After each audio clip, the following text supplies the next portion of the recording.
நண்பர்களே, இவரோட பேர் தான் மர்சூக். சுருக்கமா பிரதர் ஃப்ரம் அனதர் மதர்னு சொல்லலாம். தங்கமான பையன். இதோ எங்க கல்யாண போட்டோல என் பக்கத்துல நிக்கிறதும் அவர் தான். எங்க குழந்தைக்கு ஃபர்ஸ்ட் செயின் போட்டதும் அவர் தான். இப்போ என்ன விஷயம்னா, அவர் ஒரு துணி கடை ஸ்டார்ட் பண்றாரு. அதுக்கு ஏசி வாங்குறதுக்கு ஹெல்ப்புக்கு கூப்பிட்டாரு. எங்க ஊர்ல பாத்தீங்கன்னா தீபக்னு ஒரு ஹோம் அப்ளையன்சஸ் கடை இருக்கு, வாங்க அங்க போலான்னு அங்க கூட்டு போயிட்டேன். ஏன்னா இது வரைக்கும் நானும் பர்ச்சேஸ் பண்ணிருக்கேன், என் ஃப்ரெண்ட்ஸுக்கும் ரெஃபர் பண்ணி பர்ச்சேஸ் பண்ண சொல்லியிருக்கேன். அவங்களும் வாங்கும் போது பிரைஸ் ரீசனபிளா தான் இருக்குன்னு சொன்னாங்க. நம்ம வாங்க போனதோ 1.5 டன்ல ஒரே ஒரு ஏசி. எல்லா பிராண்டுமே கைவசம் இருந்துச்சு. பட் நம்ம தம்பிக்கு டைக்கினும் எல்ஜியும் ரொம்ப பிடிச்சிருந்துச்சு. கூட்டிட்டு போகும்போது ஒரு ஏசி தான் வாங்கணும்னு சொல்லி கூட்டிட்டு போனாப்ல.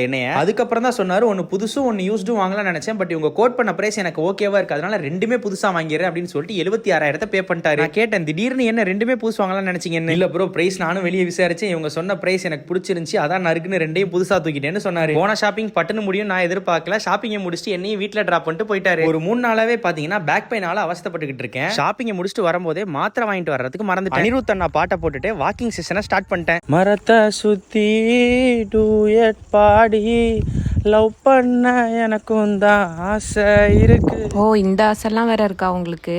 அடியே, பாட்டுல வரலன்னு தாண்டி பாடினேன் நானு. ரைட்ரான்னு ஒரு 2.25 கிலோமீட்டர் வாக்கிங்கை போட்டு பஜாரை வந்து அடைஞ்சு அழகா மாத்திரையும் வாங்கிட்டேன். வாங்கிட்டு இந்த பக்கம் திரும்பும் போது என் ஃப்ரெண்ட் என் கண்ணில் பட்டுட்டான். என்ன பார்த்த உடனே வண்டியில இருக்க மிச்ச பெட்ரோலுக்கு உழ வைக்க வந்துட்டான்டா அப்படின்ற மாதிரி தான் இருந்துச்சு ரியாக்ஷன். ஜோக்ஸ் அப்பார்ட், வா மச்சான் வீட்டுல கொண்டு போய் விட்டுறேன், அவனே கூட்டு போய் விட்டுட்டான். அப்புறம் அப்படியே சாப்பிட்டுட்டு மாத்திரையும் போட்டு நானும் தியான நிலைக்கு போயிட்டேன். நண்பர்களே, பாய் நண்பர்களே.